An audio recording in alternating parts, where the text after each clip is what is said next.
Ini yang buat para penderita penyakit GERD, asam lambung, dan anxiety itu nggak sembuh-sembuh. Butuh lama proses sembuhnya. Terus terperangkap dalam lingkaran setan. Asam lambung, GERD, anxiety. Anxiety nimbulkan anxiety-nya buat asam lambungnya tambah naik. Asam lambungnya naik munculkan kecemasan lagi. Jadi berputar-putar di sini. Kenapa? Penyebabnya dikarenakan kita selalu takut dan dibayang-bayangi dengan semua sensasi-sensasi yang setiap hari kita rasakan. Jadi kita takut parnoan tuh dengan sensasinya. Wah, mau keliengan lagi hari ini. Wah, hari ini mau sesak napas lagi. Nah, semakin kita takut dengan sensasi-sensasi dan keluhan-keluhan itu, semakin kita mencemaskan sensasi-sensasi dan keluhan itu, semakin gak keluar dia. Semakin nempel dia tuh di tubuh kita tuh, nggak akan hilang-hilang sensasi dan keluhan-keluhannya gitu.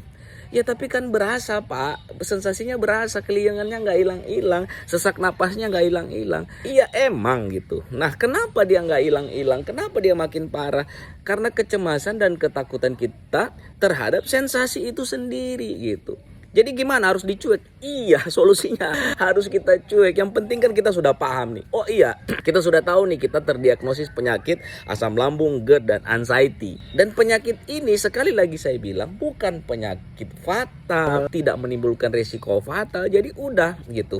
Fokus aja pada penyebabnya. Seperti yang kita tahu bahwa penyebabnya itu dari masalah lambung dan masalah kecemasan. Bagaimana sembuhin masalah lambungnya? Ya diobatin dong. Bagaimana cara pengobatin tuh? Orang juga beda-beda cara pengobatannya. Ada yang cuma dengan minum obat warung bisa sembuh, ada yang minum ramu-ramuan bisa sembuh, ada obat-obatan kimia dari dokter baru bisa sembuh gitu. Jadi coba aja semua gitu ya. Seperti saya dulu ya, saya kurang lebih kan 10 tahun lebih ya dengan penyakit ini ya, asam lambung gak sembuh-sembuh, kadang sembuh kambuh lagi, sembuh kambuh lagi. 10 tahun kurang lebih gitu. Udah coba semuanya, di endoskopi 2 kali dan terdiagnosis punya peradangan, asam lambungnya juga tinggi, splinter esofagusnya juga longgar. Coba semua pengobatan gak sembuh-sembuh. Nah, bersyukurnya nih, saya diperkenalkan dengan tradisional Chinese medicine. Ini dari teman saya nih, kebetulan dia punya kompetensi di bidang herbal-herbalan.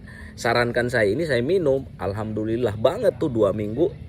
Semua masalah-masalah lambung saya beres. Jadi diobatin. Nah, terus kedua, bagaimana kita bisa kontrol kecemasan? Nah, ini memang butuh proses, ini butuh belajar, ini butuh memahami, ini butuh mengafirmasi pikiran-pikiran positif. Tapi kalau saya bilang sih paling gampangnya adalah Anda pelajari penyakit ini sehingga sampai pada suatu kesimpulan Anda yakin banget bahwa penyakit GERD dan anxiety ini bukan penyakit berbahaya.